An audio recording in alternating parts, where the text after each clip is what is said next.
చూడకపోతుంటో ఇంట్లో చిన్న తప్పుని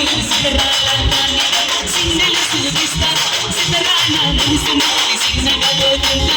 చూడకపోతుంటో ఇంట్లో చిన్న తప్పుని సిద్ధరాన దాన్ని సిన్నలు చూపిస్తా